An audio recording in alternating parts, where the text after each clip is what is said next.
All right, thank you, Anu, for this fantastic introduction. I'm always so happy to listen to you. You're giving these fantastic tips. Thank you very much. Now, I'm quite sure some of the managers out there are saying like, I'm a serious manager. This was not really for me. Well, I can tell you that as a serious manager, I'm using these tips every day, every week, and they're really helpful. Because if you're running back-to-back meetings, 6, 7, 8 hours, you want to stay energetic. And I use some of these tips, and also the one with the stretching of the head, because it gives you a better feeling to go on and to keep those meetings with the right energetic level. But even then, after 6 hours, 8 hours of back-to-back meetings, I sometimes came home at night and realized like, what did we actually talk about today? And moreover, all those things that I have to do, and I promise to people when I'm going to do that, because tomorrow is another day of 6 and 8 hours of meetings, so it's completely impossible. Well, if you're in a similar situation, just hold on for a while, because I've got some tips for you that can help you. Now, most important thing actually is that if you're running the meetings just for the sake of meetings, and in the evening you say, we're done with the meetings, it's actually an enormous amount of time and money that just got lost in meetings.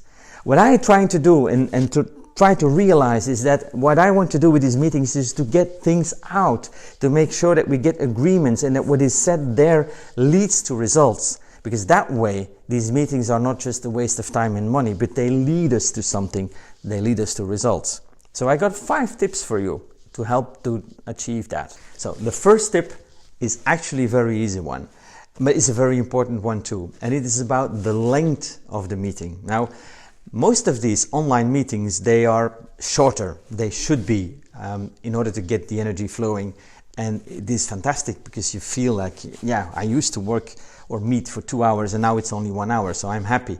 But the point is actually, in order to get information and agreements and tasks out of such a meeting of 1 hour, you need more preparation and you also need more follow-up afterwards. So actually a classic meeting that took us 2 hours is now reduced to 1 hour plus an hour of preparation and an hour of follow-up. But the result is also better. So one of the things I advise you to do is when you book your calendar, when you book your meetings, make sure there is a slot before and a slot afterwards so that you can really get those things prepared well, everybody agreed, and the tasks out. This is a really important one. And it is even so important that that's one of the reasons why I don't share my calendar anymore. Because I used to know people who just said like, we have to share all our calendars, and what happens is they see a meeting slot, or not a meeting slot, they see a free slot of 1 hour and everybody decides, let's put the meeting in there or a call in there. And that's what ruins your complete calendar, and that makes it impossible to get things done in the end. So that's tip number 1. Be careful with the timing of the meetings, and that will help you a lot already. Second tip is all about preparation. Now I'm quite sure you all follow the courses on how to do good meetings and everything like that. But I have to honestly admit that in many of the meetings that I run before in real life, you actually go in and yes, there is an agenda. Yes, people have prepared, the handouts are being distributed at the spot. But the problem is nobody is really prepared. And when the meeting is an hour shorter, it's really more important that everybody is prepared. So one of the things that I asked everybody to do is add your little preparation on beforehand. And we send out a full pack with the agenda and all the information so that everybody has the time to at least pre-read the material and be prepared in the meeting. This is really helpful because, I mean, going from 2 to 1 hour, it means that there is much less time to think and reflect, and you want to keep a certain pace going. So you also have to give the people, the attendees, the time to let things sink in. And if there is no preparation at all, this is very difficult to do. So that's why actually we created this little tool, Fluxion, because then we can map or bring all things together, invite the people, give a little agenda, give them the material so that everybody is prepared when the meeting starts. Third, also very important, that is during those meetings, it's not about talk, blah, blah, blah, blah, blah. You really have to go to explicit agreements. There is no body language. There is no room for after the meeting little chit chat at the coffee machine. You really have to get it out of the meeting, all the conclusions, all the agreements, you have to get them out of the meeting right at once. And this is much more important with these online meetings than it used to be before. Now, in order to get an online agreement, you need some kind of way to share your conclusions. And sharing your conclusions, you can do it by live writing down and saying, hey, stop. Ladies and gentlemen, did I understand it right? Is this what we concluded? Is everybody agreeing with that? And really ask individual, like even going in the Zoom, like say, do you agree? Do you agree? Do you agree? Just not hope that people will act or will react, because it's a different setting. People won't react just like that and saying, I need, unless it's kind of a very explicit extrovert people, but most will just be waiting until you decide. So you have to ask them, say, are you agreeing with what I've just shown you? And it can be a PowerPoint you share on screen, but this has a disadvantage that you lose all the body language because there's only these little squares with of the faces of the people. So that again is what we do in Fluxion. We take a second channel so that we don't ruin this the body language and the face-to-face things we see.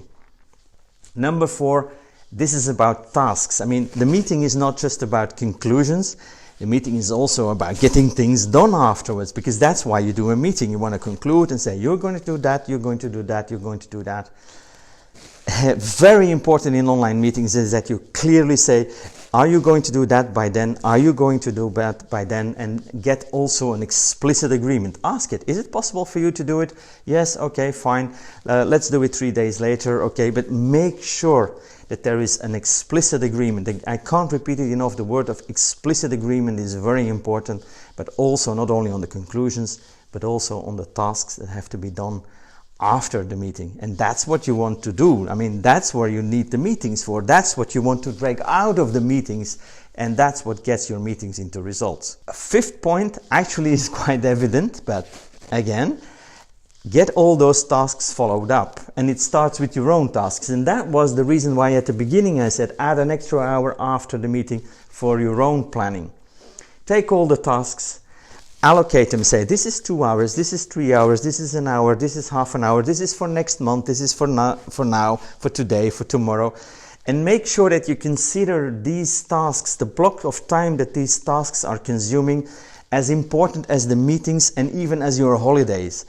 Get them into your calendar so that, I mean, if you say tomorrow I need 2 hours of work to get this task done, and you look at your calendar and tomorrow is only meetings, when are you going to do that? I know when, in the evening or on Saturday, and this was not the purpose of your work, right? So the idea is that after you go out of the meeting, take the tasks, allocate time, and consider them as important as the meetings themselves. One of the things you will be surprised when you put hours on the duties that on the tasks that you yourself allocated or you promised by yourself, you will be surprised how much time they will consume in total. And it's about the same as going to the supermarket and just adding some stuff like a little drink, a little bit of meat, a little bit of bread into your supermarket cart. And in the end you're like, huh? 50 euro, 100 euro, 200 euro, where did that go? And you just take the little sum and say, that's 2 euro, that's 5 euro, that's €1, that's half euro. It's the same with tasks. They sum up to an enormous amount of time, and you would be surprised. So make the calculation and allocate them to your planning. And of course, ask everybody else to do the same. And before the meeting, see what's done and what's not done. Yeah. So these 5 tips, I can just repeat them. The first is free the agenda. Make sure that 1 hour meetings online, there's a 1 hour preparation and there's a 1 hour follow-up after that. Include it in your calendar and block it. Second one, make sure that the meeting is much better prepared than before and that everybody sends their information in. Third is that during the meeting you get explicit agreements and you drag the conclusions out of the team, not just letting it happen. Fourth, the same, but then with tasks. Make sure that everybody understands this is what's expected from me by that time. And fifth, follow up. Plan the tasks and make sure everybody does the task. And when you do it like that, I'm very sure you will get much more action out of those online meetings. And that was actually the purpose of my 10-minute speech. One more last remark. I was talking about synchronous meetings. Synchronous meetings, meaning meetings where you're all together at a synchronous moment and want to decide and get in action. There is also another type of meetings which is called asynchronous. And asynchronous means that we start doing things and over the course of the next days, new ideas get formed. And this is typically in creative brainstorm sessions. A totally different setting. And it's a totally different kind of tooling that is required for that. And for this, I'm going to pass the honor to my next speaker here, which is Sjoerd de Waal. Sjoerd has got a much bigger experience into brainstorming online. He's also got the tools for that, and he'll explain you how to be creative in an online meeting. Sjoerd, the floor is yours.